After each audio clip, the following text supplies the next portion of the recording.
مائیں اپنے بچوں کو سکھاتی تھیں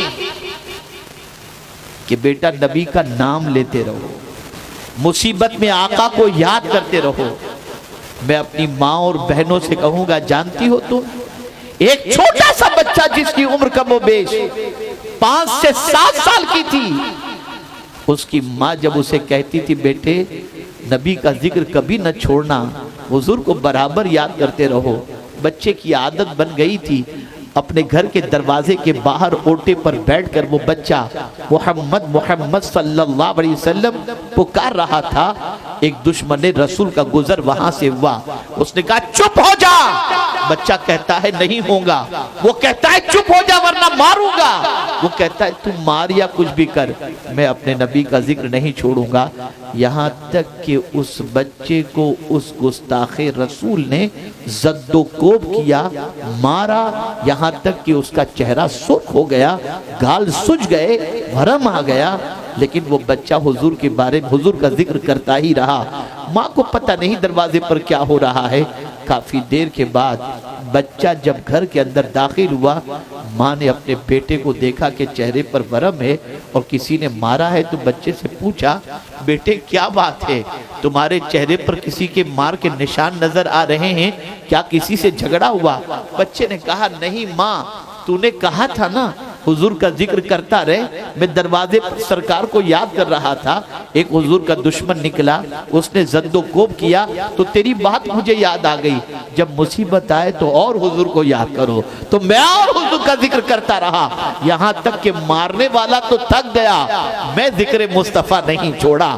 ماں نے سینے سے لگا لیا اور کہا بیٹے سن، یہی تو ہماری معراج ہے، اگر ذکر مصطفیٰ کرتے کرتے اس دنیا سے چلے گئے تو اللہ کی بارگاہ میں شرمندگی نہیں ہوگی، اور میں فخر کرتی ہوں، اللہ کا شکر ادا کرتی ہوں کہ اللہ نے تجھ جیسا بیٹا مجھے عطا فرمایا۔ آج کی مائیں ڈانس سکھاتی ہیں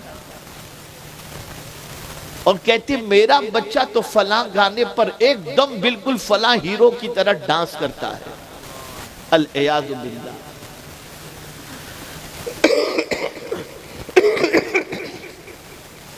کیا حالات ہو چکے ہیں، کیا ماحول بن چکا ہے۔ اے رسول اعظم صلی اللہ تعالی علیہ وسلم کے دیوانوں، بدلو اپنی سوچ کو، بدلو اپنی فکر کو، گھر میں روزانہ حضور کا ذکر کرو، شمائل شریف کا تذکرہ کرو، بیٹھو حضور کے شمائل بیان کرو، خصائل بیان کرو، فضائل بیان کرو، ماحول بناؤ تاکہ بچہ عاشق مصطفیٰ صلی اللہ علیہ وسلم بنے۔ تم جب روزانہ 3 گھنٹے بیٹھ کر پکچر کا سیریل دیکھو گے تو عاشق مصطفیٰ نہیں بنے گا، ڈانسر بنے گا، گناہوں کا دل دادا بنے گا، گناہوں کی محبت میں گرفتار بنے گا۔ ابھی آج کل نئی سسٹم چلی ہے شادی کے اندر، شاید سید صاحب کا پڑھا ہو یا نہ پڑھا ہو، نئی سسٹم۔ پاکستانی سیریل کے اندر شادی کے موقع پر ایسا ہوتا ہے کہ لڑکی جو ہے نا، وہ ایک پھولوں کا پردہ ہوتا ہے، پھولوں کی چادر ایسے ہوتی ہے، اس طرف لڑکی ہوتی ہے، اس طرف دولہا بیٹھا ہوتا ہے۔ یہ پاکستانی سیریل کے اندر یہ سلسلہ شروع ہوا، اب ہمارے یہاں بھی چل پڑا۔ لڑکی وہاں بیٹھتی ہے، اس کی سائن کے منظر کو ویڈیوگراف کی جاتی ہے اور ساری چیزیں ہو رہی۔ کیا کیا سیکھو گے اور کتنا سیکھو گے تم؟ کبھی خاتون جنت کی زندگی بھی تم نے پڑھی؟ کبھی ام المؤمنین حضرت عائشہ صدیقہ رضی اللہ تعالیٰ عنہ کی زندگی بھی پڑھی؟ بس دیکھا سیریل، چل پڑے اس راستے پر۔ بے حیائی کا سیلاب، بد کرداری کا سیلاب، بد عقیدگی کا سیلاب اور برائیوں کے سیلاب نے ہمارے معاشرے کو یہ سیلاب بہا کر لے گیا۔ اللہ خیر فرمائے۔ اب آئیے، میں نے جس آیے کریمہ کے حصے کی تلاوت کا شرف حاصل کیا اس سے متعلق کچھ باتیں عرض کر دوں۔ جلدی ہے ہماری قوم میں، اور اللہ نے انسان کی فطرت میں جلدی رکھی بھی ہے، کان الانسان عجولا، انسان جلد باز ہے۔ جلدی جلدی. اور اب تو کھیل میں بھی جلدی کا مسئلہ ہو گیا. 5 دن کا ٹیسٹ میچ نہیں, 50-50 پلاؤ, نہیں 50-50 بھی نہیں, 20-20 پلاؤ, جلدی کرو, سارا ریزلٹ جلدی جلدی. اب لیٹ نہیں, سب جلدی. اور جلدی انسان کی فطرت کے اندر ہے, انسان جلد باز ہے. تو یاد رکھیں میرے مولا نے انسان کی فطرت میں جو چیز رکھی ہے, اس فطرت کے اندر رکھی ہوئی چیز کی تکمیل کا جائز سامان بھی اللہ نے انسان کو فراہم کیا. اے انسان تجھے جلدی ہے اور تو کوئی چیز جلدی کرنا چاہتا ہے تو سن لے, تجھے بتایا جا رہا ہے کہ کس چیز میں تو جلدی کر. قرآن کہتا ہے وَلِكُلِّ وِجْهَةٌ هُوَ مُوَلِّيهَا فَاسْتَبِقُوا الْخَيْرَاتِ. اہل قبلہ سے قبلے کے معاملے میں جھگڑا نہ کرو, نیکی کرنے میں جلدی کرو, نیکی کرنے میں جلدی کرو. بلکہ حضور صلی اللہ علیہ وسلم فرماتے بادروا بالاعمال الصالحہ, نیکی کرنے میں جلدی کرو. اور آج انسان گناہ کرنے میں جلدی کر رہا ہے.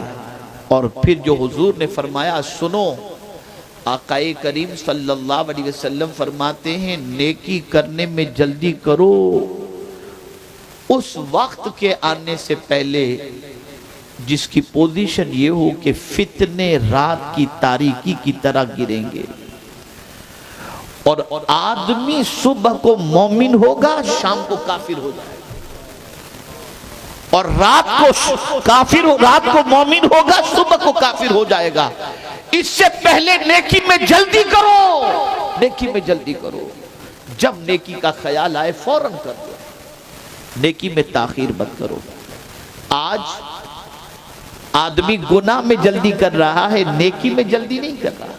نیکی میں تو ٹال مٹول, بھائی توبہ کر لو. مولانا ابھی عمر ہی کیا ہے, موت کا وقت یا بڑھاپے کی دہلیز پر قدم رکھیں گے جب توبہ کر لیں گے. جوان ہو حج کر لو, تم پر حج فرض ہے. مولانا ابھی تو یہ کام باقی ہے, وہ باقی ہے, ابھی بوڑھا کہا ہوا بعد میں حج کروں گا. ہر نیکی میں انسان تاخیر کر رہا ہے. نماز کا وقت ہوا, جلدی نہیں کرتے, پڑھوں گا, بعد میں پڑھ لوں گا, وقت ہونے کے بعد, وقت گزرنے کے بعد. آج اگر مسلمانوں کی زندگی کا جائزہ لیا جائے تو میرے پیارے آقا صلی اللہ تعالی علیہ وسلم کے پیارے دیوانوں, مسلمانوں میں نیکی کرنے کا جذبہ ڈے بائی ڈے سرد پڑتا جا رہا ہے. نیکی کے معاملے میں مسلمان پیچھے رہتا جا رہا ہے. نیکی کے معاملے میں مسلمان کی پوزیشن بڑی خراب سے خراب تر ہوتی جا رہی ہے. نیکی کرنے کا جذبہ بھی سرد پڑ چکا ہے. اللہ اکبر. میں ایک دو مثال کے ذریعے سمجھاؤں گا, بات اچھی طرح سمجھ میں آ جائے گی. اللہ اکبر. سیٹھ ہے انسان, مالدار ہے, کروڑ پتی ہے, ارب پتی. اس کے یہاں ایک مسلمان نوکری کر رہا ہے اور ملازم ہے, جھاڑو لگاتا ہے. تو سوچے گا پہلے میرا ملازم مجھے سلام کرے, میں اس کو سلام کروں, میں سیٹھ ہو کر سلام کروں. ارے نادان, تو کتنا ہی بڑا کیوں نہ ہو جا, میرے مصطفیٰ سے بڑا تو نہیں ہو سکتا نا. کل جہاں ملک اور جو کی روٹی غذا, اس شکم کی قناعت پہ لاکھوں سلام. میں تو مالک ہی کہوں گا کہ ہو مالک کے حبیب, یعنی محبوب